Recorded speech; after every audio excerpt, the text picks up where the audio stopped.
On February 16, 2021, United Angolia sold the Viscount Islands to Svalbis. On February 21, 2021, a new government ascended to power in United Angolia, led by Corvus Misiska. He saw the actions of the weak former government as a gross cash grab and has demanded that the Viscount Islands should be peacefully returned to United Angolia. A war between the two is highly unlikely as Misiska is supposedly a man of peace, but if it did happen, could United Angolia properly secure the islands, and how long would it take for Svalbis to respond?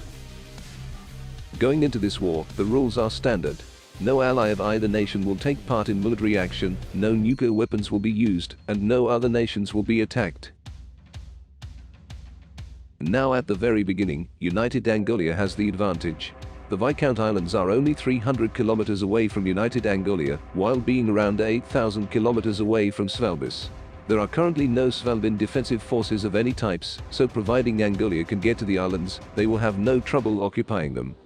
Upon occupying the islands, United Angolia would use its 3 transport ships to ferry some troops across to begin defending the islands, as within 24 hours, Svalbin reinforcements will have already been assembling and preparing to depart for the islands. After capturing the islands, United Angolia could send some of its air force to operate out of the single airstrip on the island. Currently, United Angolia operates 65 military aircraft of multiple types. The most numerous of these is the FN-111 Jericho, a fairly outdated fighter, although it has been modernized by Vanguardia to be at least capable by modern standards. The other fighter type United Angolia operates is the FN-109 Aggressor, which is too old to even be modernized. The Aggressors perform a minor role, mainly just to beef up the aging fleet of 111s. The United Angolian Navy is very capable regionally, but is not a major oceanic force. Their 4 Fuzzer-class destroyers are fairly capable, as long as their systems are working as advertised. They also operate 4 very capable Sonido-class corvettes which are very modern. Their Trinidad-class transport ships are some of the largest in the world, and they have 2 Juan Chavez-class submarines which are fairly old, and their seaworthiness is somewhat questionable. Now, within 24 hours of the United Angolian invasion, Svalbis would be building up a task force to retake the islands. Fighting a war so far away will be a huge logistical task for Svalbis, who currently only field combat aircraft. They have no logistics aircraft such as transports, so they will have to rely on their 2 tadpole transport ships and modified civilian ships. Most parts of the Svalbin Air Force wouldn't be able to make it to the islands due to their range limitations. The only Svalbin aircraft with a chance of making any sort of difference to air superiority is the SW Hornet due to its VTOL capabilities.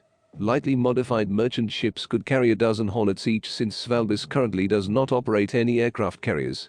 Svalbis currently fields 30 Hornets, so they would be outnumbered slightly, but the Hornet is the better aircraft than the FN-111 and FN-109. The Svalbin Navy is a fairly large one, and has the advantage over the Angolian Navy due to it being more modern. The Svalbin Navy, or at least the parts of it they could send to the islands, would be outnumbered. The Royal-class destroyer is more modern, yet is not a groundbreaking design when compared to the older Fuzzer-class destroyers fielded by the United Angolian Navy.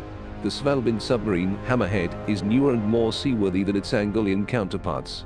Overall, the Svalbin Navy is newer, but due to it being outnumbered, it will be fairly evenly matched.